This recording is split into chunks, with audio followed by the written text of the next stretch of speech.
Hello ವೀಕ್ಷಕರೇ, ಈ ಒಂದು ವಿಡಿಯೋದಲ್ಲಿ 2019 GPSTR ಪರೀಕ್ಷೆಯಲ್ಲಿ ಗಣಿತಕ್ಕೆ ಸಂಬಂಧಪಟ್ಟ ವಿವರಣಾತ್ಮಕ ಪ್ರಶ್ನೆಯನ್ನು ಬಿಡಿಸೋಣ. 67ನೇ ಕ್ವೆಶ್ಚನ್. ಒಂದು ವಸ್ತುವಿನ ಮಾರಿದ ಬೆಲೆಯು ಅದರ ಅಸಲು ಬೆಲೆಯ 6/5ರಷ್ಟು ಇದ್ದರೆ ಆ ವಸ್ತುವಿನ ಶೇಕಡ ಲಾಭವನ್ನು ಕಂಡುಹಿಡಿಯಿರಿ. ಇಲ್ಲಿ ಶೇಕಡ ಲಾಭವನ್ನು ಕಂಡುಹಿಡಿಯೋದು ತಂದಿದ್ದಾರೆ. ಶೇಕಡ ಲಾಭ ಕಂಡುಹಿಡಿಬೇಕಂತಂದರೆ ಅದರ ಸೂತ್ರ ಗೊತ್ತಿರಬೇಕು. ಸೂತ್ರ ಏನಿದೆ? ಶೇಕಡ ಲಾಭ ಈಸ್ ಈಕ್ವಲ್ ಟು ಲಾಭ ಡಿವೈಡೆಡ್ ಬೈ ಅಸಲು ಬೆಲೆ ಇಂಟು 100%. ಶೇಕಡ ಲಾಭವನ್ನು ಕಂಡುಹಿಡಿಯಬೇಕಂತಂದರೆ ನಮಗೆ ಲಾಭನೂ ಬೇಕಾಗುತ್ತೆ, ಇಲ್ಲಿ ಅಸಲು ಬೆಲೆನೂ ಬೇಕಾಗುತ್ತೆ.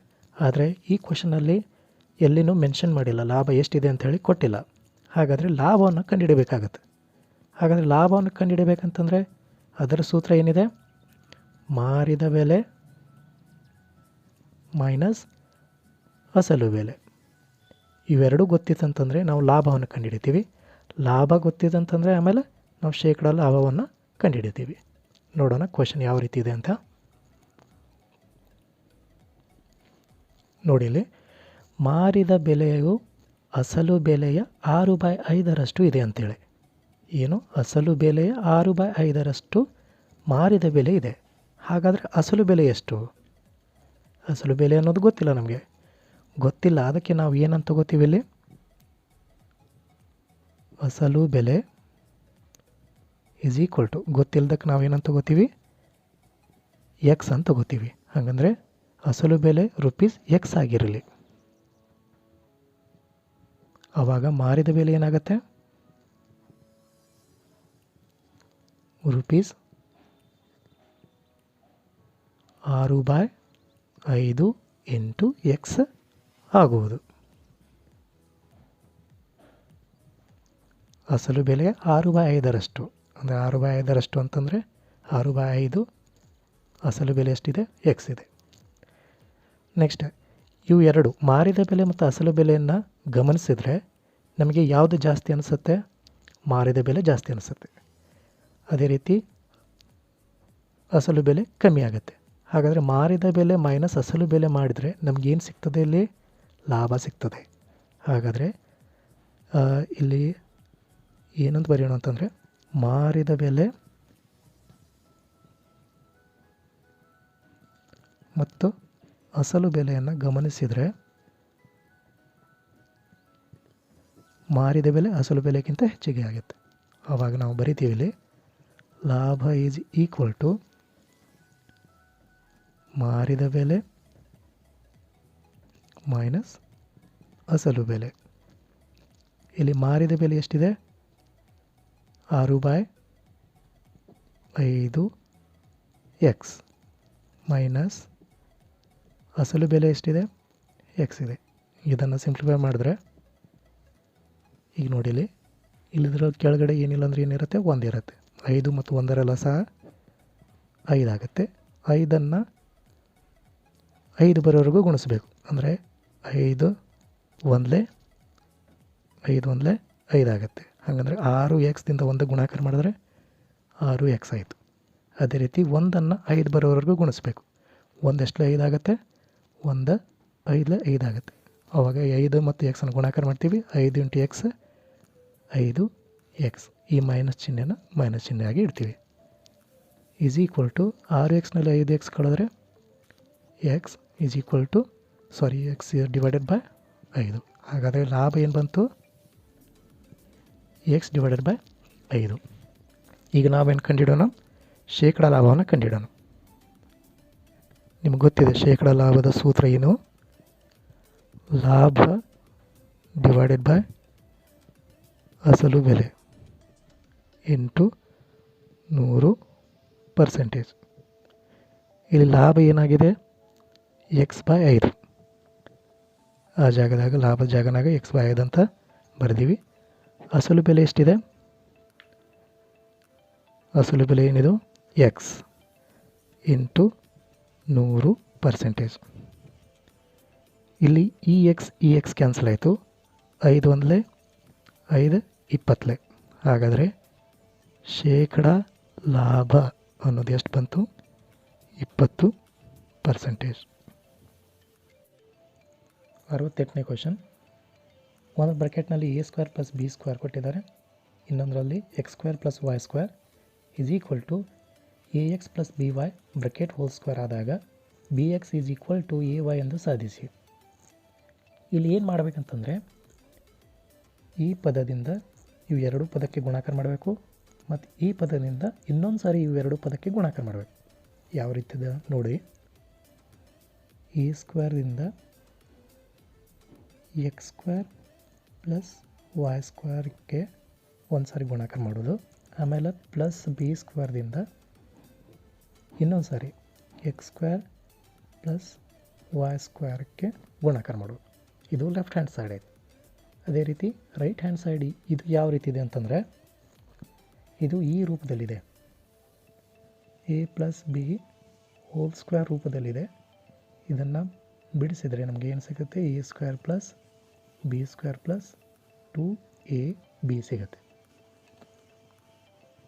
ನೋಡಿ ಇದನ್ನು ಮಾಡಿದ್ರೆ ಈಗ ನೋಡಿ ಎ ಪ್ಲೇಸ್ನಲ್ಲಿ ಏನಿದೆ, ಎ ಎಕ್ಸ್ ಇದೆ. ಇದನ್ನು ಬಿಡಿಸಿದರೆ ನಾವು ಏನು ಮಾಡ್ತೀವಿ, ಏನಂತ ಬರಿತೀವಿ, A square plus X square.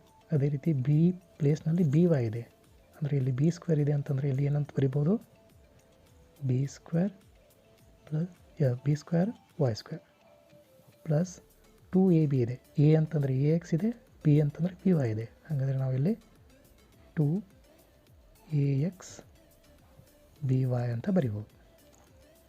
ಈಗ ಲೆಫ್ಟ್ ಹ್ಯಾಂಡ್ ಸೈಡ್ ನೋಡಿ, ಇದಕ್ಕೆ ಗುಣಾಕಾರ ಮಾಡೋಣ. ಎ ಸ್ಕ್ವೇರ್ದಿಂದ ಎಕ್ಸ್ ಸ್ಕ್ವೇರ್ಗೆ ಗುಣಾಕಾರ ಮಾಡಿದ್ರೆ a square into x square plus a ಸ್ಕ್ವೇರ್ದಿಂದ ವೈ ಸ್ಕ್ವೇರ್ಗೆ ಗುಣಾಕಾರ ಮಾಡಿದ್ರೆ a square into y square.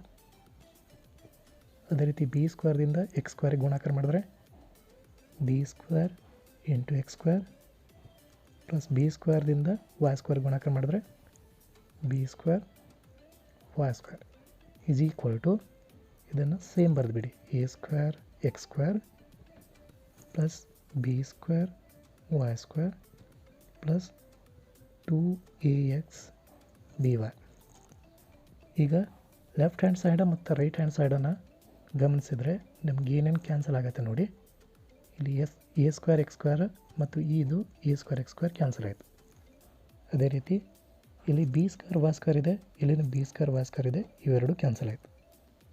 Next ಇಲ್ಲಿ ಏನು ಉಳಿತಿಲ್ಲಿ, a square y square plus B square x square is equal to, ಇಲ್ಲೇನು ಉಳಿತು, 2ax by ಉಳಿತು. ಇದನ್ನು ಈ ರೀತಿನ ಬರಿಬೋದು, a square y square plus B square x square, ಆಮೇಲೆ 2ax by ಇದ್ದಿದ್ದನ್ನು ನಾನು ಈ ರೀತಿನ ಬರಿಬೋದು, ನಾನು 2ay bx ಅನ್ನು ಬರಿಬೋದು. ಇದನ್ನು ಯಾಕೆ ಬರಿಬೋದು ಅನ್ನೋದು ಇಲ್ಲಿ ಗೊತ್ತಾಗತ್ತೆ. ಎ ಸ್ಕ್ವೇರ್ ವೈ ಸ್ಕ್ವೇರ್ ಆಯಿತು plus B square x square ಆಯಿತು. ಈಗ 2a bx ಅನ್ನೋದು ಪ್ಲಸ್ ಚಿಹ್ನೆ ಇದೆ, ಪ್ಲಸ್ ಚಿಹ್ನೆ ಇದ್ದಿದ್ದು ಸಮಚಿಹ್ನೆ ಈ ಕಡೆ ಬಂತಂದರೆ ಮೈನಸ್ ಆಗುತ್ತೆ. ಅದಕ್ಕೆ minus 2ay bx is equal to 0. ಇದನ್ನು ಯಾಕೆ ಚೇಂಜ್ ಮಾಡಿದೀವಿ ಅಂತಂದರೆ ಇಲ್ಲಿ ನೋಡಿ, ಇಲ್ಲಿ a X plus B y whole square ರೂಪದಲ್ಲಿ ಇದ್ದಿದ್ದನ್ನು ಈ ರೀತಿ ಬರೆದೀವಿ. ಹಾಗಾದರೆ ಇದನ್ನು ಈ ರೀತಿ ಇದ್ದಿದ್ದನ್ನು ನಾವು ಈ ರೀತಿಯೂ ಬರಿಬೋದು, a y minus b x square is equal to 0. ನೋಡಿ ಎ ವೈ ಇದೆ, ಇಲ್ಲಿನ ಎ ವೈ ಇದೆ, ಇಲ್ಲಿ ಎ ಎಕ್ಸ್ ಇದೆ, ಇಲ್ಲಿ ಎ ಎಕ್ಸ್ ಇದೆ, ಬಿ ವೈ ಇದೆ, ಇಲ್ಲಿ ಬಿ ವೈ ಇದೆ, ಬಿ ಎಕ್ಸ್ ಇದೆ, ಇಲ್ಲಿ ಬಿ ಎಕ್ಸ್ ಇದೆ. ಅಂದರೆ ಈ ರೀತಿ ಇದ್ದಿದ್ದನ್ನು ಈ ರೀತಿ ಬರ್ತೀವಿ, ಈ ರೀತಿ ಇದ್ದಿದ್ದನ್ನು ಈ ರೀತಿ ಬರ್ತೀವಿ. ಅದೇ ರೀತಿ ಈಗ a y minus b x, ಇದರ ಬ್ರಕೆಟಕ್ಕೆ ಸ್ಕ್ವೇರ್ ಇದೆ, ಸ್ಕ್ವೇರ್ ಇದ್ದಿದ್ದು ಆ ಕಡೆ ಹೋದ್ರೆ ಏನಾಗುತ್ತೆ, ರೂಟ್ ಆಗುತ್ತೆ, ರೂಟ್ 0 ಅಂತಂದರೆ 0ನೇ ಆಗುತ್ತೆ. ಅದೇ ರೀತಿ ಈಗ a y minus b x ಇದ್ದಿದ್ದು ಆ ಕಡೆ ಹೋದರೆ ಪ್ಲಸ್ ಬಿ ಎಕ್ಸ್ ಆಗಿಬಿಡುತ್ತೆ. ಇದನ್ನು ಈ ರೀತಿ ಬರೆದು ನಡೀತದೆ, b X is equal to A y. 69ನೇ question.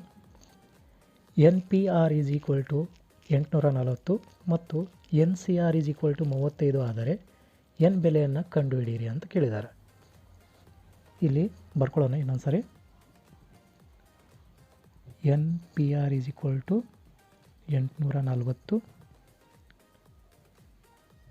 N C r is equal to 35. ನಿಮಗೆ ಗೊತ್ತಿದೆ ಎನ್ ಪಿ ಆರ್ ಸೂತ್ರ ಏನು? N P r is equal to n factorial divided by n minus r factorial. ಅದೇ ರೀತಿ n C r ಸೂತ್ರನೂ ಗೊತ್ತಿರಬೇಕು ನಿಮಗೆ. N C r is equal to n factorial divided by r factorial n minus r bracket complete factorial. ಈಗ ನೋಡಿ, n P R ಪ್ಲೇಸ್ನಲ್ಲಿ ಏನಿದೆ? 840 ಇದೆ.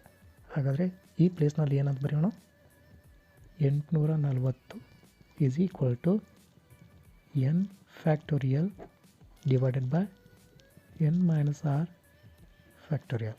ಅದೇ ರೀತಿ ಎನ್ ಸಿ ಆರ್ ಅಂತಂದರೆ ಎಷ್ಟು ಕೊಟ್ಟಿದ್ದಾರೆ? 35. ಅದೇ 35 is equal to n factorial divided by r factorial n minus r factorial. ಇಲ್ಲಿ ನೋಡಿ, ಇಲ್ಲಿ n factorial divided by n minus r factorial ಅಂತಂದರೆ 840 ಇದೆ. ಇಲ್ಲಿ n factorial divided by r factorial into bracket n minus r factorial ಅಂತಂದರೆ 35 ಇದೆ. ಹಾಗಾದರೆ ನಾವು ಈ ಪ್ಲೇಸ್ನಲ್ಲಿ ನಾವು ಏನಂತ ಬರೀಬೋದು? 840 ಅಂತ ಬರೀಬೋದಲ್ಲ. ಯಾಕಂತಂದರೆ n factorial divide by n minus r factorial ಅಂತಂದರೆ 840 ಅಂತ ಕೊಟ್ಟಿದ್ದಾರೆ. ಅದಕ್ಕೆ ನಾವು ಈ ರೀತಿ ಬರೀಬೋದು. ಯಾವ ರೀತಿ ಅಂತಂದರೆ 35 is equal to n factorial divide by n minus r factorial ಜಾಗನಾಗ ಏನು ಬರೀಬೋದು? 840 ಡಿವೈಡೆಡ್ ಬೈ ಇಲ್ಲೇನು ಉಳಿತಿಲ್ಲಿ? R factorial. ಈಗ ಆರ್ ಫ್ಯಾಕ್ಟೋರಿಯಲ್ ಈ ಕಡೆ ಕಳಿಸ್ರಿ. ಅದೇ ರೀತಿ 35 ಈಸ್ ಈಕ್ವಲ್ ಟು ಸೈನ್ ಈ ಕಡೆ ಬಂತಂದರೆ ಡಿವೈಡ್ ಆಗುತ್ತೆ. ಈಗ 35ರಿಂದ 840ಕ್ಕೆ ಡಿವೈಡ್ ಮಾಡಿದ್ರೆ 35 24. ಈಗ 24ನ್ನು ಫ್ಯಾಕ್ಟೋರಿಯಲ್ ಫಾರ್ಮಲ್ಲಿ ಬರಿಬೋದು ನಾವು. ಯಾವ ರೀತಿ ಅಂತಂದರೆ, ಈಗ ನೋಡಿ, 1 ಇಂಟು 2 ಇಂಟು 3 ಇಂಟು 4. 1 2 2, 2 3 6, 6 4 24. ಹಾಗಂದರೆ ಇದು ಯಾವುದು ಬಂತು? 4 ಫ್ಯಾಕ್ಟೋರಿಯಲ್ ಅಂತೇಳಿ. ಅದಕ್ಕೆ 24 ಅಂತಂದರೆ ನಾವು ಏನಂತ ಬರಿಬೋದು? 4 ಫ್ಯಾಕ್ಟೋರಿಯಲ್. ಇಲ್ಲಿ ಫ್ಯಾಕ್ಟೋರಿಯಲ್ ಕ್ಯಾನ್ಸಲ್ ಆಯಿತು. ಆರ್ ಈಸ್ ಈಕ್ವಲ್ ಟು ಏನು ಬಂತು? 4 ಬಂತು. ಇದೇ ಆರ್ ಈಸ್ ಈಕ್ವಲ್ ಟು 4ಅನ್ನು ನಾವು ಈ ಸೂತ್ರದಲ್ಲಿ ಅಥವಾ ಈ ಸೂತ್ರದಲ್ಲಿ ಹಾಕಿದರೆ ನಮಗೆ ಏನು ಬೆಲೆ ಸಿಕ್ಬಿಡುತ್ತೆ. ಯಾವ ರೀತಿ ಅಂದರೆ ನೋಡಿ,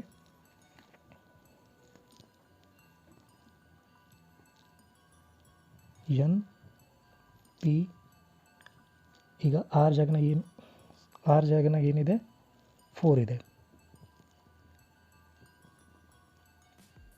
n factorial divided by n minus 4 factorial is equal to, ಇಲ್ಲಿ ನೋಡಿ, ಇಲ್ಲಿ ಎನ್ ಪಿ ಆರ್ ಅಂತಂದರೆ n factorial n minus r factorial. R ಪ್ಲೇಸ್ನಲ್ಲಿ ನಾವು 4 ಅಂತ ತೊಗೊಂಡಿವಿ, ಈ ಆರ್ ಪ್ಲೇಸ್ನಲ್ಲಿ 4 ಅಂತ ತೊಗೊಂಡಿವಿ.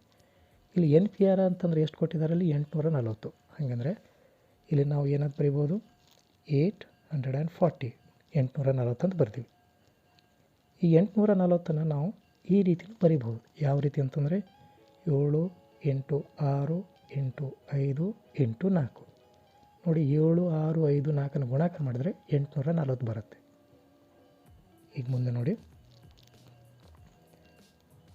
N factorial divided by n minus 4 factorial is equal to 7 factorial divided by 3 factorial ಅಂತ ಬರಿಬೋದು. ಯಾವ ರೀತಿ ಅಂತಂದರೆ, ಇದು ಈ ರೀತಿ ಯಾಕೆ ಬರ್ದೀವಿ ಅಂತಂದರೆ ನೋಡಿ, ಇಲ್ಲಿ ಇದು 7 ಫ್ಯಾಕ್ಟೋರಿಯಲ್ ಆಯಿತು. ಇಲ್ಲಿ 7 ಮೈನಸ್ 4 ಫ್ಯಾಕ್ಟೋರಿಯಲ್ ಆಯಿತು. ನೋಡಿ, 7 ಫ್ಯಾಕ್ಟೋರಿಯಲ್ 7 ಮೈನಸ್ 4 ಫ್ಯಾಕ್ಟೋರಿಯಲ್. ಇದನ್ನು ಯಾವ ರೀತಿ ಅಂತಂದರೆ, ಈಗ ನಾವು 7 into 6 into 5 into 4 into 3 into 2 into 1 ಅಂತ ಬರಿತೀವಿ. 7 ಫ್ಯಾಕ್ಟೋರಿಯಲನ್ನು ಈ ರೀತಿ ಬರಿತೀವಿ. ಅದೇ ರೀತಿ 7 ಮೈನಸ್ 4 ಫ್ಯಾಕ್ಟೋರಿಯಲನ್ನು 7ನಲ್ಲಿ 4ಅನ್ನು ಮೈನಸ್ ಮಾಡಿದ್ರೆ 3 ಫ್ಯಾಕ್ಟೋರಿಯಲ್ ಅಂದರೆ 3 ಇಂಟು 2 ಇಂಟು 1.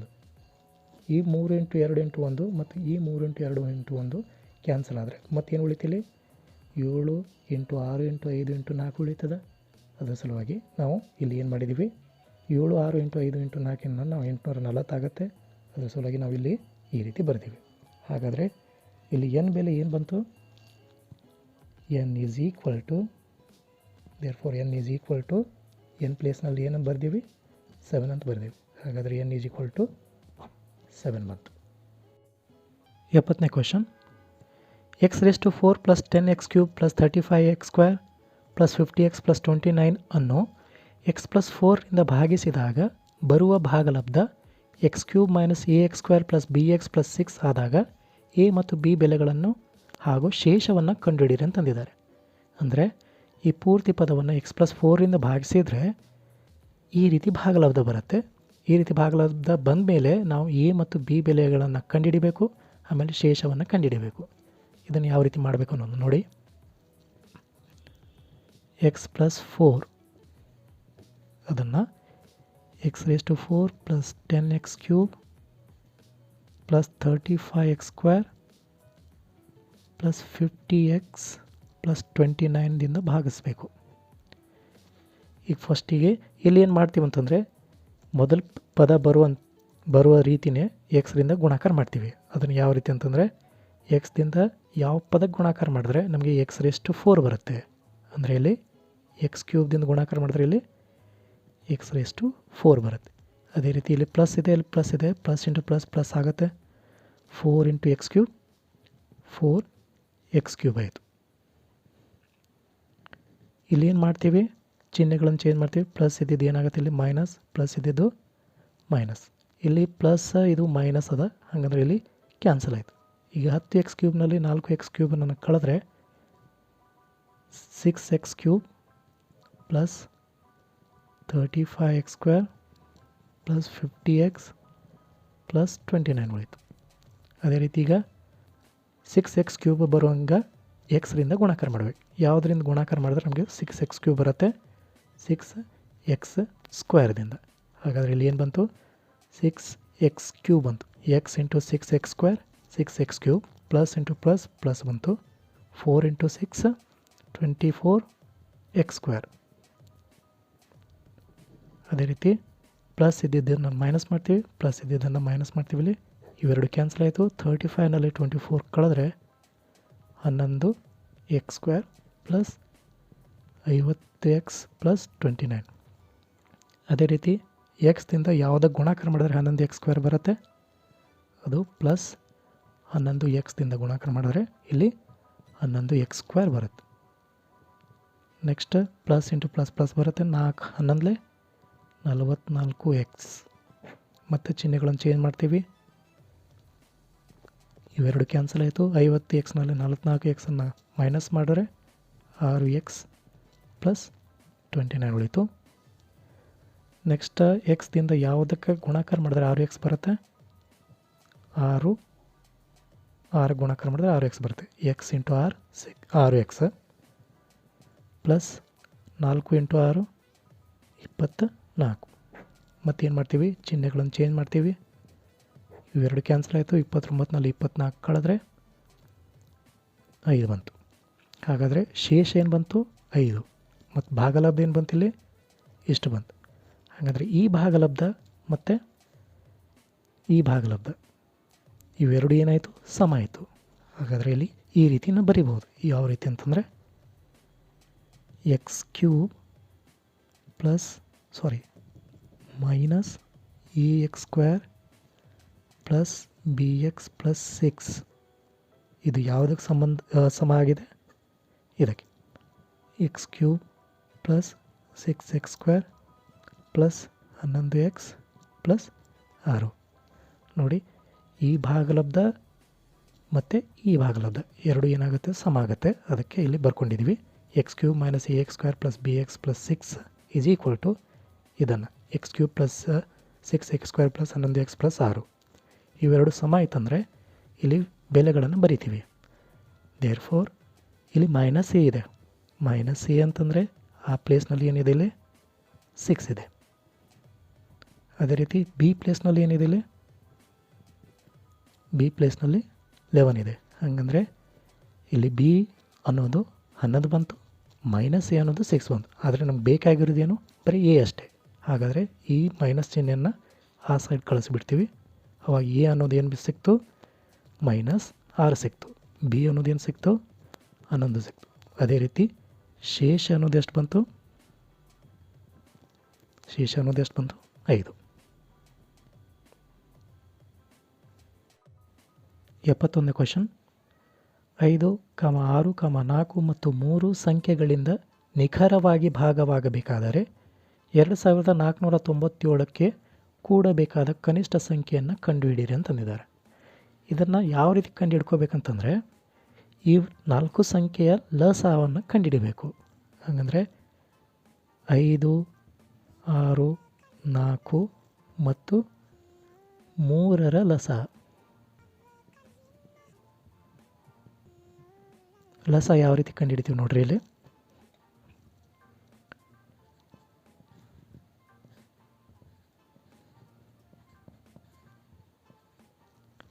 ನೋಡ್ರಿ 5 ಮಗಿಯೊಳಗೆ 5 ಒಂದೇ 5 ಬರ್ತದೆ, 6 ಬರಲ್ಲ, 4 ಬರಲ್ಲ, 3 ಬರಲ್ಲ. ಅದೇ ರೀತಿ 3 ಮಗಿಯೊಳಗೆ 3 2 6, 4 ಬರಲ್ಲ, 3 ಒಂದೇ 3. ಅದೇ ರೀತಿ 2 ಮಗಿಯೊಳಗೆ 2 ಒಂದೇ 2, 2 4, ನೆಕ್ಸ್ಟ್ 2 ಒಂದೇ. ಈ ಸಂಖ್ಯೆನ ಏನು ಮಾಡ್ತೀವಿ, ಗುಣಾಕಾರ ಮಾಡ್ತೀವಿ. ಗುಣಾಕಾರ ಮಾಡಿದ್ದೆ ಅಲ್ಲಿ ಏನು ಬರುತ್ತೆ, ಲಸ ಬರುತ್ತೆ. ಹಾಗಾದರೆ 5 ಮೂರಲೆ 5, 5 ಮೂರಲೆ 15, 15 2 30, 32 2 60. ಈಗ ಲಸ 60 ಬಂತು. ಈ 60ಅನ್ನು 2497ಕ್ಕೆ ಭಾಗಾಕಾರ ಮಾಡಿದ್ರೆ ಅವಾಗ ಏನು ಸಿಗತ್ತೆ ನೋಡಿ. ಇಲ್ಲಿ 64 240, ಇಲ್ಲಿ 9 ಉಳಿತು, ಇಲ್ಲಿ 7 ಉಳಿತು. ನೆಕ್ಸ್ಟ್ 61 60, ಇಲ್ಲಿ 9 6 3, 37 ಉಳಿತು. ಈ 37ಅನ್ನು 60ನಲ್ಲಿ ಮೈನಸ್ ಮಾಡಿದ್ರೆ ಅವಾಗ ಏನು ಬೆಳೀತು, 23 ಬಂತು. ನೋಡಿ 37 ಮತ್ತು 23ಅನ್ನು ಕೂಡಿಸಿದ್ರೆ ಇದು ಏನಾಗ್ಬಿಡ್ತದೆ, 60 ಆಗುತ್ತೆ. ಹಾಗಾದ್ರೆ 61 60 ಪೂರ್ತಿ ಭಾಗಾಕಾರ ಆಗಿಬಿಡುತ್ತೆ. ಅದಕ್ಕೆ 23 ಅನ್ನೋದು 2497ಕ್ಕೆ ಕೂಡಿದ್ರೆ ಅದು ನಿಖರವಾಗಿ 5, 6, 4 ಮತ್ತು 3ರಿಂದ ಭಾಗವಾಗುತ್ತದೆ. ಅದಕ್ಕೆ ಇಲ್ಲಿ ಬರಿತೀವಿ ಏನಂತೇಳಿ, 2497ಕ್ಕೆ 23 ಅನ್ನು ಕೂಡಿದರೆ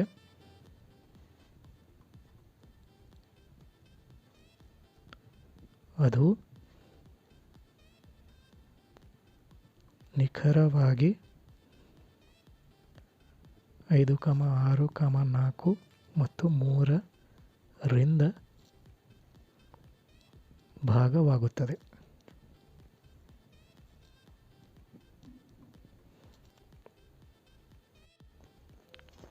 ಎಪ್ಪತ್ತೆರಡನೇ ಕ್ವಶನ್. ದತ್ತಚಿತ್ರದಲ್ಲಿ ಎಕ್ಸ್ನ ಬೆಲೆಯನ್ನು ಕಂಡುಹಿಡಿಯಿರಿ. ಇಲ್ಲಿ ಈ ಎಕ್ಸ್ ಬೆಲೆಯನ್ನು ಕಂಡುಹಿಡಬೇಕು. ಈ ಎಕ್ಸ್ ಬೆಲೆ ಅಂತಂದರೆ ಕೋನ್ ಎ ಡಿ ಇಯನ್ನು ಕಂಡುಹಿಡಬೇಕು. ಇದನ್ನು ಕಂಡುಹಿಡಬೇಕಂತಂದ್ರೆ ನಮಗೆ ಈ ಕೋನ ಎಷ್ಟಿದೆ ಅಂತ ಗೊತ್ತಾಗಬೇಕು. ಅದು ಯಾವ ರೀತಿ ಕಂಡುಹಿಡಬೇಕು ಅನ್ನೋದು ನೋಡ್ರಿ. ಈ ಚಿತ್ರವನ್ನು ಗಮನಿಸಿದರೆ ಇಲ್ಲಿ ಈ ರೀತಿ ಚಿಹ್ನೆಗಳಿವೆ. ಇದರ ಅರ್ಥ ಏನು, ಈ ಬಾಹು ಈ ಬಾಹುಕ್ಕೆ ಸಮ ಮತ್ತು ಈ ಬಾಹು ಈ ಬಾಹುಕ್ಕೆ ಸಮ ಅಂತೇಳಿ. ಹಾಗಂದ್ರೆ ಈ ಬಾಹು ಈ ಬಾಹುಕ್ಕೆ ಸಮ ಆದರೆ b D is equal to c d ಆದರೆ ಇಲ್ಲೊಂದು ತ್ರಿಭುಜ ಆಗುತ್ತೆ. ಯಾವ ತ್ರಿಭುಜ ಅಂತಂದರೆ ತ್ರಿಭುಜ ಬಿ ಡಿ ಸಿ. ಈ ತ್ರಿಭುಜ ಅಂತ ತ್ರಿಭುಜ ಆಗಿಬಿಡುತ್ತೆ ಸಮದ್ವಿಬಾಹು ತ್ರಿಭುಜ. ಈಗ ಸಮದ್ವಿಬಾಹು ತ್ರಿಭುಜ ಅಂತಂದರೆ ಸಮದ್ವಿಬಾಹು ತ್ರಿಭುಜದಲ್ಲಿ ಸಮಬಾಹುಗಳಿಗೆ ಅಭಿಮುಖವಾಗಿರುವಂತಹ ಕೋನಗಳು ಸಹಿತ ಏನಾಗಿರ್ತದೆ, ಸಮನಾಗಿರ್ತದೆ. ಹಾಗಾದರೆ ಇದು 42 ಡಿಗ್ರಿ ಇದ್ದರೆ ಇದನ್ನು 42 ಡಿಗ್ರಿ ಇರುತ್ತೆ. ಅದನ್ನು ಯಾವ ರೀತಿ ಅನ್ನೋದು ನೋಡ್ರಿ.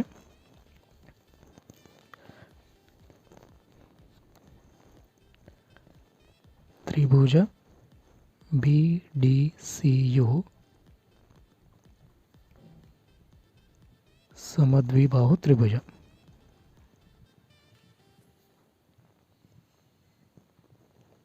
ಇದು ಸಮದ್ವಿಬಾಹು ತ್ರಿಭುಜ ಆದರೆ ಇಲ್ಲಿ ಅವುಗಳ ಕೋನಗಳು ಅಭಿಮುಖ ಕೋನಗಳು ಏನಾಗಿರ್ತದೆ, ಸಮನಾಗಿರ್ತದೆ. ಅಂದರೆ ಕೋನ್ ಬಿ ಸಿ ಡಿ ಮತ್ತು ಕೋನ್ ಡಿ ಬಿ ಸಿ ಇವೆರಡು ಕೋನಗಳು ಸಮ.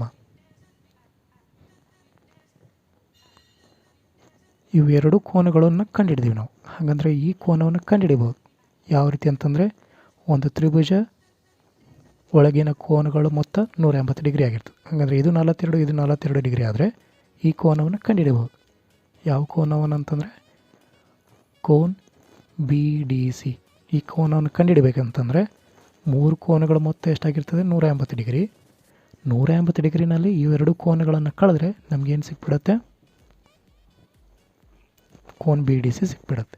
ಹಾಗಂದರೆ ಇದನ್ನು cone B c D plus cone D B C ಇವೆರಡು ಕೋನಗಳನ್ನು ಕೂಡಿಸಿ 180 ಡಿಗ್ರಿ ಒಳಗೆ ಕಳೆದ್ರೆ ನಮಗೆ ಕೋನ್ ಬಿ ಡಿ ಸಿ ಸಿಕ್ಬಿಡುತ್ತೆ. ಇದು ಎಷ್ಟಿದೆ, 42 ಡಿಗ್ರಿ. ಇದು ಎಷ್ಟಿದೆ, 42 ಡಿಗ್ರಿ. ಇದು 180 ಡಿಗ್ರಿ ಆಯಿತು. ಇದು ಕೂಡಿಸಿದ್ರೆ 84 ಡಿಗ್ರಿ. ಈಗ ಕೋನ್ ಬಿ ಡಿ ಸಿ ಸಿಕ್ಬಿಡ್ತು. 180ನಲ್ಲಿ 84ನ್ನು ಕಳೆದ್ರೆ 96 ಡಿಗ್ರಿ. ಈಗ ಈ ಕೋನ ಎಷ್ಟು ಸಿಕ್ತು, 42 ಡಿಗ್ರಿ.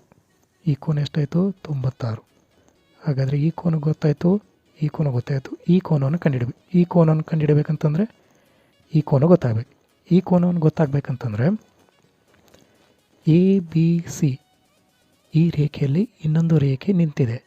ಹಾಗಂದರೆ ಈ ಕೋನವನ್ನು ಕೂಡಿಸಿದರೆ 180 ಡಿಗ್ರಿ ಆಗುತ್ತೆ ಅಂಥೇಳಿ ಸರಳ ಯುಗ್ಮ ಇರ್ತದೆ. ಹಾಗಂದರೆ ಯಾವ್ಯಾವ ಕೋನ, cone A B D plus cone D B C ಇವುಗಳನ್ನು ಕೂಡಿಸಿದರೆ 180 ಡಿಗ್ರಿ ಆಗ್ತದೆ, ಏಕೆಂದರೆ ಸರಳ ಯುಗ್ಮ.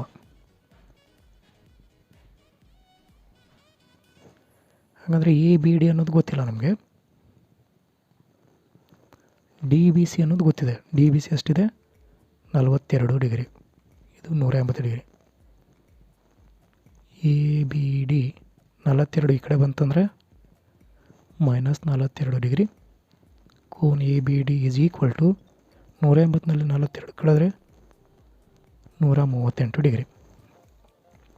ಈಗ ಈ ಕೋನ ಸಿಕ್ಬಿಟ್ಟು ಇನ್ನೊಂದು ಸರಿ ಈ ಚಿತ್ರವನ್ನು ಗಮನಿಸಿದರೆ ನಮಗೆ ಡಿ ಎ ಬಿ ಅಥವಾ ಎ ಬಿ ಡಿ ಇದೊಂದು ತ್ರಿಭುಜ ಸಹಿತ ಸಮದ್ವಿಬಾಹು ತ್ರಿಭುಜನೇ ಕಾಣಿಸ್ತದೆ.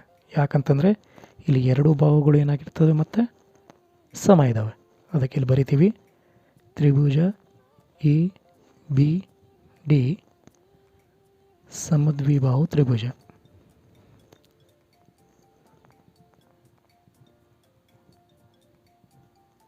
ಆದ್ದರಿಂದ ಕೋನ್ ಡಿ ಎ ಬಿ ಈ ಕೋನ ಸಮ ಆಗುತ್ತೆ. ಕೋನ್ D A b is equal to ಕೋನ್ ಎ ಡಿ ಬಿ. ಈಗ ಇದು ಗೊತ್ತಾಗಿದೆ, ಎಷ್ಟಿದು 138 ಡಿಗ್ರಿ. ಈಗ ಈ ಕೋನ ಗೊತ್ತಾಗಬೇಕು. ಈ ಕೋನ ಗೊತ್ತಾಗಬೇಕಂತಂದರೆ ಈ ಕೋನ ಎಷ್ಟಿದೆಯಲ್ಲ ಅಷ್ಟೇ ಕೋನ ಇದು ಇದೆ. ಅಂದರೆ ಎರಡು ಕೋನ ಒಂದಕ್ಕೊಂದು ಸಮ ಇದ್ದಾವೆ. ಹಾಗಾದರೆ ಈ ಕೋನ ಮೂರು ಕೋನವನ್ನು ಕೂಡಿಸಿದ್ರೆ ನಮಗೇನು ಸಿಕ್ಬಿಡುತ್ತೆ, 180 ಡಿಗ್ರಿ ಸಿಗುತ್ತೆ. Cone D A B plus ಕೋನ್ ಎ ಡಿ ಬಿ ಪ್ಲಸ್ ಇನ್ನೊಂದು ಯಾವುದು, ಕೋನ್ ಎ ಬಿ ಡಿ. ಮೂರು ಕೋನಗಳನ್ನು ಕೂಡಿಸಿದ್ರೆ 180 ಡಿಗ್ರಿ ಸಿಗುತ್ತೆ. ಈಗ ಕೋನ್ ಡಿ ಎ ಬಿ ಮತ್ತು ಕೋನ್ ಎ ಡಿ ಬಿ ಎರಡೂ ಕೋನ ಸಮ. ಅದಕ್ಕೆ ನಾನು ಇವೆರಡೂ ಪ್ಲೇಸ್ನಲ್ಲಿ ಒಂದೇ ಕೋನವನ್ನು ಬರಿತೀನಿ. ಕೋನ್ ಡಿ ಎ ಬಿ ಪ್ಲೇಸ್ನಲ್ಲಿ ಕೋನ್ ಎ ಡಿ ಬಿ ಅಂತ ಬರಿಬೋದು. ಮತ್ತು ಇದು ಇದ್ದಾಗೇ ಈಸ್ ಈಕ್ವಲ್ ಟು 180 ಡಿಗ್ರಿ.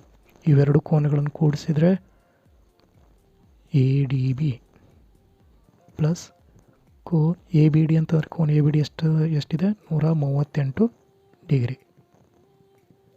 ಈ 138 ಡಿಗ್ರಿ ಆ ಸೈಡ್ ಹೋದ್ರೆ ಏನಾಗುತ್ತೆ,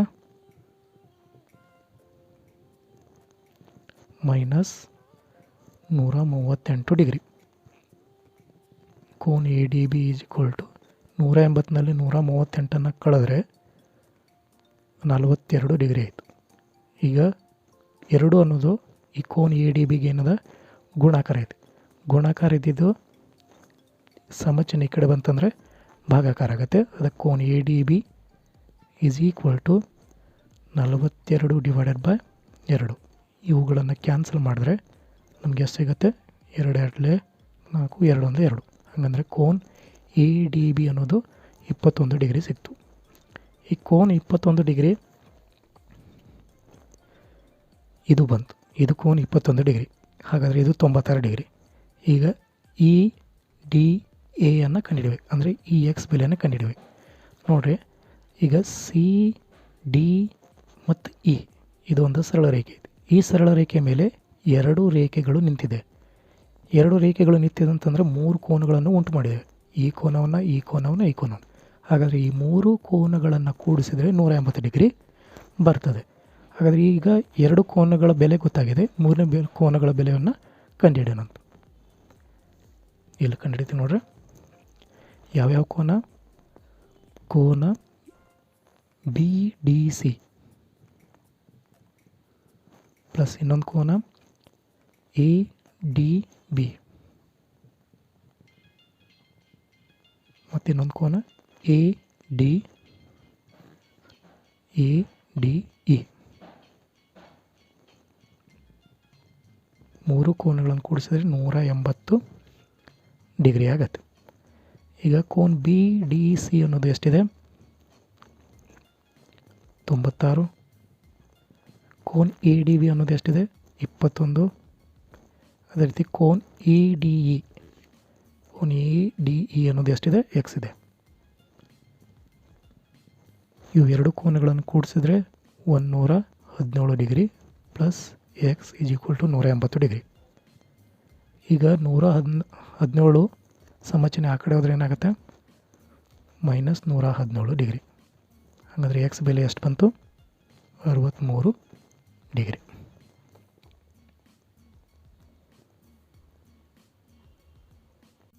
ಎಪ್ಪತ್ತ್ಮೂರನೇ ಕ್ವಶನ್. ದತ್ತ ಚಿತ್ರದಲ್ಲಿ ವಜ್ರಾಕೃತಿ ಎ ಬಿ ಸಿ ಡಿಯ ಕೋನ್ A is equal to 70 degree ಆದರೆ ಕೋನ್ ಸಿ ಡಿ ಬಿಯನ್ನು ಕಂಡುಹಿಡಿಯಿರಿ. ಈ ರೀತಿ ಚಿತ್ರ ಕೊಟ್ಟಿದ್ದಾರೆ.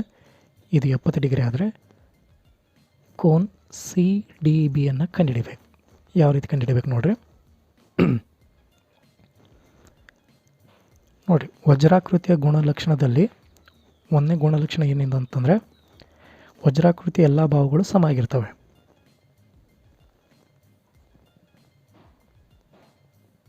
ವಜ್ರಾಕೃತಿಯ ಎಲ್ಲ ಬಾಹುಗಳು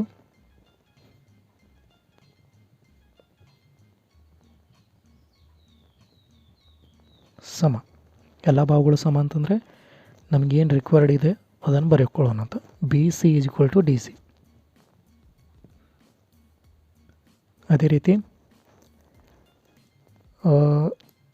ಅಭಿಮುಖ ಕೋನಗಳು ಪರಸ್ಪರ ಸಮನಾಗಿರ್ತವೆ. ಅಭಿಮುಖ ಕೋನಗಳು ಅಂತಂದರೆ ಕೋನ್ ಎ ಅನ್ನೋದು ಕೋನ್ ಸಿಗೆ ಸಮ ಆಗುತ್ತೆ. ಅದಕ್ಕೆ ಇಲ್ಲಿ ಬರಿತೀವಿ ಅಭಿಮುಖ ಕೋನ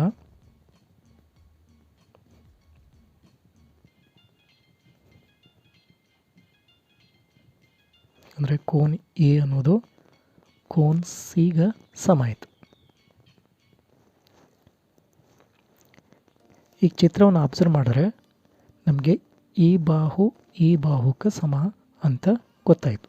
ಹಾಗಾದರೆ ಈ ಬಾಹುಕ್ಕೆ ಸಮ ಇತ್ತಂದರೆ ಸಿ ಡಿ ಬಿ ಈ ತ್ರಿಭುಜ ಅಂತ ತ್ರಿಭುಜ ಆಗಿಬಿಡುತ್ತೆ, ಸಮದ್ವಿಬಾಹು ತ್ರಿಭುಜ.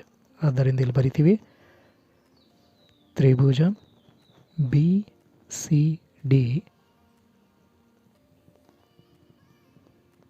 ಸಮದ್ವಿಬಾಹು ತ್ರಿಭುಜ. ಸಮದ್ವಿಬಾಹು ತ್ರಿಭುಜ ಯಾಕಂತಂದರೆ ಇಲ್ಲಿ ಬರೆದೇವು ನಾವು b c is equal to d c ಅಂತೇಳಿ. ಈಗ ಸಮದ್ವಿಬಾಹು ತ್ರಿಭುಜ ಅಂತ ಗೊತ್ತಾದರೆ ಈ ತ್ರಿಭುಜದಲ್ಲಿ ಈ ಕೋನವನ್ನು 3 ಕೋನವನ್ನು ಕೂಡಿಸಿದ್ರೆ 180 ಡಿಗ್ರಿ ಆಗಬೇಕು. ಮತ್ತು ಈ ಕೋನಕ್ಕೆ ಸಮ ಆಗುತ್ತೆ. ಯಾಕಂತಂದರೆ ಸಮದ್ವಿಬಾಹು ತ್ರಿಭುಜದಲ್ಲಿ ಸಮಬಾಹುಗಳಿಗೆ ಅಭಿಮುಖವಾಗಿರುವಂಥ ಕೋನಗಳು ಪರಸ್ಪರ ಒಂದಕ್ಕೊಂದು ಸಮನಾಗಿರ್ತವೆ. ಹಾಗಾದರೆ ನೋಡಿ, ಅವಾಗ ಬರಿತೀವಿ ಕೋನ CDB ಪ್ಲಸ್ ಕೋನ CBD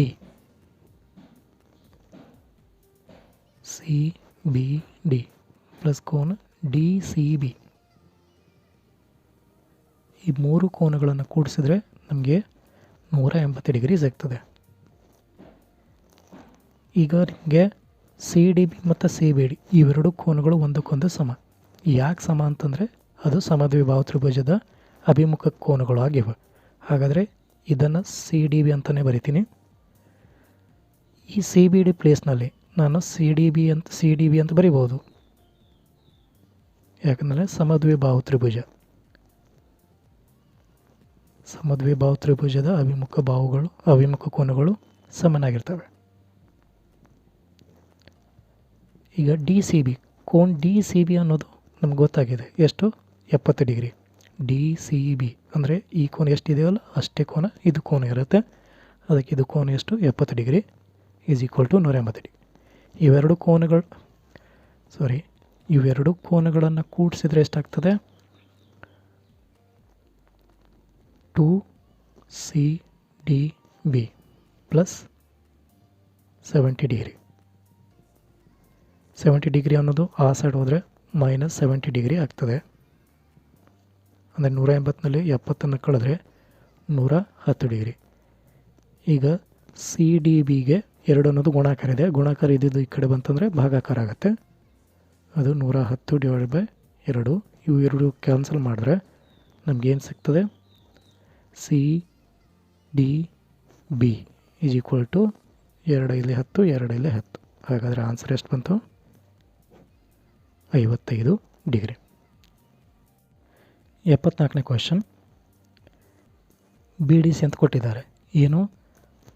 3 into bracket 2x + 1 bracket complete minus 2x+2 plus 5 is equal to 0.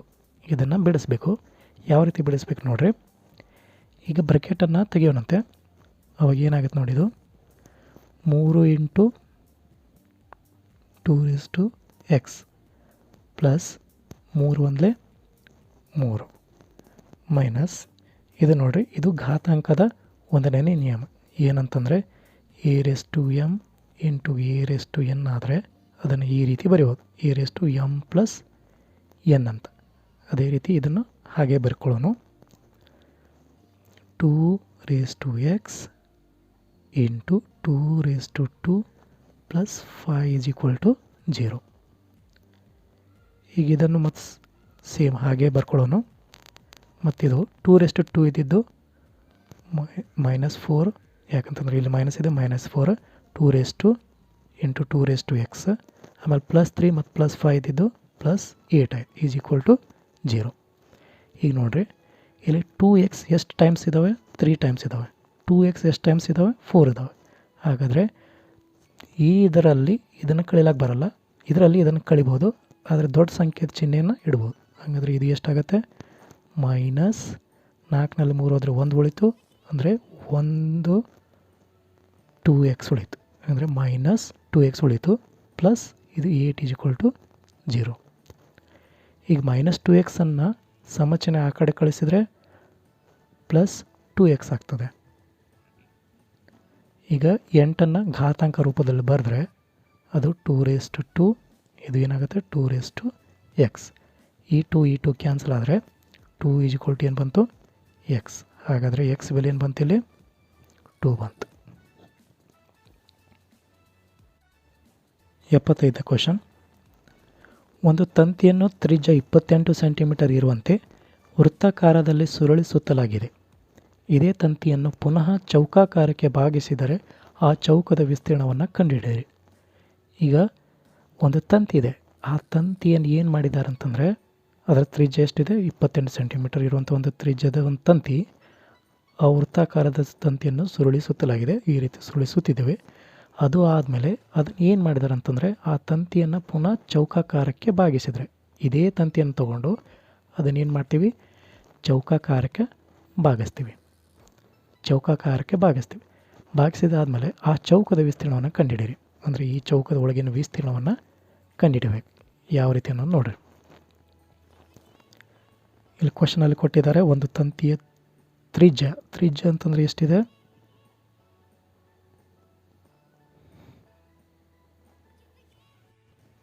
75ನೇ question. ಒಂದು ತಂತಿಯನ್ನು ತ್ರಿಜ್ಯ 28 ಸೆಂಟಿಮೀಟರ್ ಇರುವಂತೆ ವೃತ್ತಾಕಾರದಲ್ಲಿ ಸುರುಳಿ ಸುತ್ತಲಾಗಿದೆ. ಇದೇ ತಂತಿಯನ್ನು ಪುನಃ ಚೌಕಾಕಾರಕ್ಕೆ ಬಾಗಿಸಿದರೆ ಆ ಚೌಕದ ವಿಸ್ತೀರ್ಣವನ್ನು ಕಂಡುಹಿಡಿಯಿರಿ. ನೋಡಿ, ಒಂದು ತಂತಿ ಇದೆ, ಅದರ ತ್ರಿಜ್ಯ 28 ಸೆಂಟಿಮೀಟರ್ ಇರುವಂತೆ ವೃತ್ತಾಕಾರದಲ್ಲಿ ಸುತ್ತಲಾಗಿದೆ. ಹಾಗಂದರೆ ಒಂದು ವೃತ್ತ ಇದೆ, ಆ ವೃತ್ತದ ತ್ರಿಜ್ಯ ಎಷ್ಟಿದು?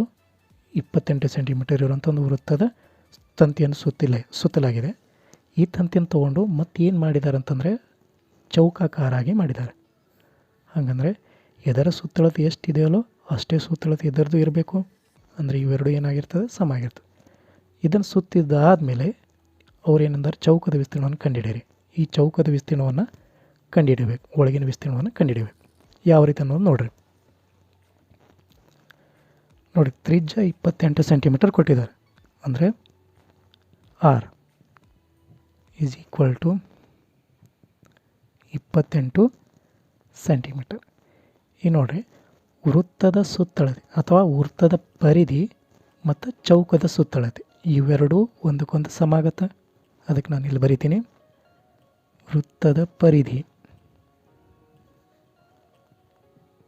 ಈಸ್ ಈಕ್ವಲ್ ಟು ಚೌಕದ ಸುತ್ತಳತೆ. ನಿಮ್ಗೆ ಗೊತ್ತಿದೆ ವೃತ್ತದ ಪರಿಧಿಯ ಸೂತ್ರ ಏನಿದೆ? 2πr ಈಸ್ ಈಕ್ವಲ್ ಟು ಚೌಕದ ಸುತ್ತಳತೆ, ಅದರ ಸೂತ್ರ 4a. ಈಗ 2 ಅಂತ ಬರಿತೀವಿ. ಪೈ ಬೆಲೆಯಲ್ಲಿ ಕೊಟ್ಟಿದ್ದಾರೆ 22/7 ಅಂತೇಳಿ, 22/7 ಆಯಿತು. ಅದೇ ರೀತಿ ಆರ್ ಬೆಲೆ ಎಷ್ಟಿದೆ? 28 ಈಸ್ ಈಕ್ವಲ್ ಟು 4ಕ್ಕೆ 4 ಅಂತ ಬರಿತೀವಿ. ಎ ಬೆಲೆ ಕಂಡುಹಿಡಿಬೇಕು ನಾವು. ಇಲ್ಲಿ ಕ್ಯಾನ್ಸಲ್ ಮಾಡ್ತೀವಿ. 7 ಒಂದಲೇ 7 4 4 ಮತ್ತು 4 ಕ್ಯಾನ್ಸಲ್ ಆಗುತ್ತೆ. 4 ಒಂದಲೇ 4 ಒಂದಲೇ. ಈಗ 22 2 ಎಷ್ಟು ಬಂತು? ಎ ಈಸ್ ಈಕ್ವಲ್ ಟು 44 ಬಂತು. ಈಗ ಚೌಕದ ವಿಸ್ತೀರ್ಣವನ್ನು ಕಂಡುಹಿಡಿಯಿರಿ ಅಂತಂದಿದ್ದಾರೆ. ಚೌಕದ ವಿಸ್ತೀರ್ಣವನ್ನು ಕಂಡುಹಿಡಿಬೇಕಂತಂದ್ರೆ ಅದರ ಸೂತ್ರ ಏನಿದೆ? A square.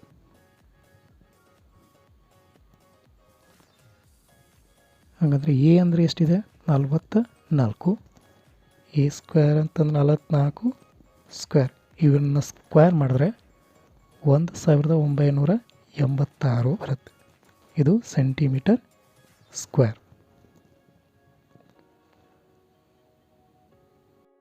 76ನೇ ಕ್ವಶನ್. ಚಕ್ರೀಯ ಚತುರ್ಭುಜ ABCDಯ ಕೋನಗಳು ಕ್ರಮವಾಗಿ x+20 degree, x+30 degree, y+30 degree ಮತ್ತು 30 ಡಿಗ್ರಿ ಮೈನಸ್ y ಆಗಿದ್ದರೆ x ಮತ್ತು yಗಳನ್ನು ಕಂಡುಹಿಡಿಯಿರಿ ಅಂತ ಕೊಟ್ಟಿದ್ದಾರೆ. ಹಾಗಂದರೆ ಒಂದು ವೃತ್ತದಲ್ಲಿ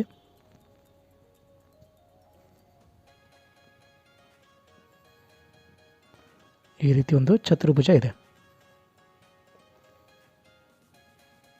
ಈ ಚತುರ್ಭುಜದಲ್ಲಿ ಈ ಕೋನ x+20 ಡಿಗ್ರಿ ಇದೆ. ಆಮೇಲೆ ಇದು x+30 ಡಿಗ್ರಿ, ಇದು y+30 ಡಿಗ್ರಿ, ಇದು 30 ಡಿಗ್ರಿ ಮೈನಸ್ y ಆಗಿದೆ. ಹಾಗಾದರೆ ನೀವು x ಮತ್ತು yಗಳನ್ನು ಕಂಡುಹಿಡಿಬೇಕು. ಯಾವ ರೀತಿ ಕಂಡುಹಿಡಿಬೇಕಂತಂದರೆ, ಒಂದು ಚಕ್ರೀಯ ಚತುರ್ಭುಜದ ಗುಣಲಕ್ಷಣ ಏನಂತಂದರೆ, ಚಕ್ರೀಯ ಚತುರ್ಭುಜದ ಅಭಿಮುಖ ಕೋನಗಳು ಏನಾಗಿರ್ತದೆ? ಮೊತ್ತ ಸಮನಾಗಿರ್ತದೆ. ಅಂದರೆ ಚಕ್ರೀಯ ಚತುರ್ಭುಜದ ಅಭಿಮುಖ ಕೋನಗಳ ಮೊತ್ತ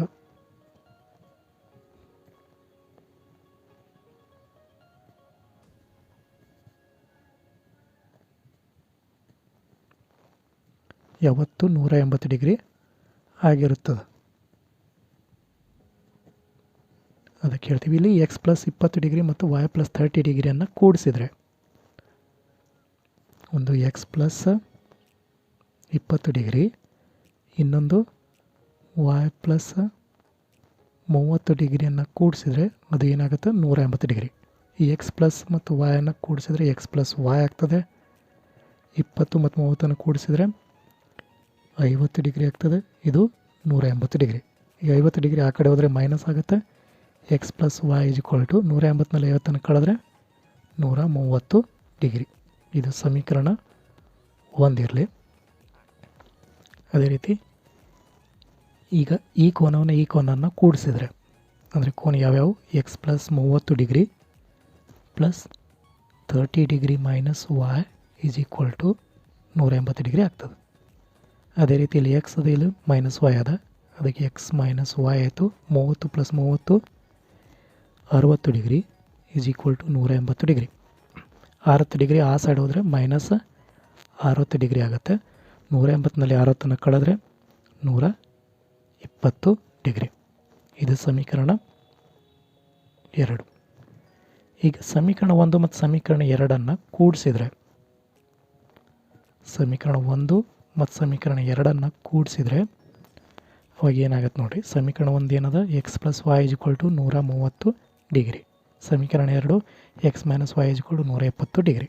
ಇದನ್ನು ಕೂಡಿಸಿದ್ರೆ ಏನಾಗುತ್ತೆ ನೋಡಿರಿ. X plus y is equal to 130 degree, ಇನ್ನೊಂದು x minus y is equal to 120 degree. ಇದನ್ನು ನಾವು ಕೂಡಿಸ್ತಾ ಇದ್ದೀವಿ, ಕಳೀತಾ ಇಲ್ಲ. ಈಗ ಎಕ್ಸನ್ನು ಕೂಡಿಸಿದ್ರೆ 2x ಆಗ್ತದೆ. ಇಲ್ಲಿ ಪ್ಲಸ್ ಎಕ್ಸ್ ಅದ, ಮೈನಸ್ ವೈ ಅದ, ಇವೆರಡು ಕ್ಯಾನ್ಸಲ್ ಆಯಿತು. 130 ಮತ್ತು 120 ಕೂಡಿಸಿದ್ರೆ 250 ಡಿಗ್ರಿ. ಈಗ 2 ಮತ್ತು ಎಕ್ಸ್ ನಡು ಚಿಹ್ನೆ ಗುಣಾಕಾರ ಐತಿ. ಗುಣಾಕಾರ ಇದು ಆ ಕಡೆ ಬಂತಂದರೆ ಭಾಗಾಕಾರ ಆಗ್ತದೆ. ಹಾಗಂದ್ರೆ ಇಲ್ಲಿ ಎಕ್ಸ್ ವ್ಯಾಲ್ಯೂ ಏನು ಬರ್ತು, 2 1 2, 2 2 4, 2 10. ಅಂದರೆ ಎಕ್ಸ್ ವ್ಯಾಲ್ಯೂ 125 ಡಿಗ್ರಿ ಬಂತು. ಅದೇ ಎಕ್ಸ್ ವ್ಯಾಲ್ಯೂವನ್ನು, ಅಂದರೆ ಎಕ್ಸ್ ಬೆಲೆಯನ್ನು ಸಮೀಕರಣ 1ರಲ್ಲಿ ಆದೇಶಿಸಿದ್ರೆ ನಮಗೆ ವಾಯ್ ಬೆಲೆ ಸಿಕ್ಬಿಡುತ್ತೆ. ಸಮೀಕರಣ 1 ಏನಿದೆ, x plus y is equal to 130 degree. ಅಂದರೆ ಎಕ್ಸ್ ಜಾಗನಾಗ 125 plus y is equal to 130 degree. 125 ಆ ಸೈಡ್ ಹೋದ್ರೆ ಏನಾಗುತ್ತದು, ಮೈನಸ್ 125 ಆಗ್ತದೆ. ಹಾಗಾದರೆ ವಾಯ್ ಬೆಲೆ ಏನು ಬಂತು, 5 ಡಿಗ್ರಿ. ಆದ್ದರಿಂದ ಎಕ್ಸ್ ಬೆಲೆ 125 ಡಿಗ್ರಿ ಬಂತು, ವಾಯ್ ಬೆಲೆ 5 ಡಿಗ್ರಿ ಬಂತು.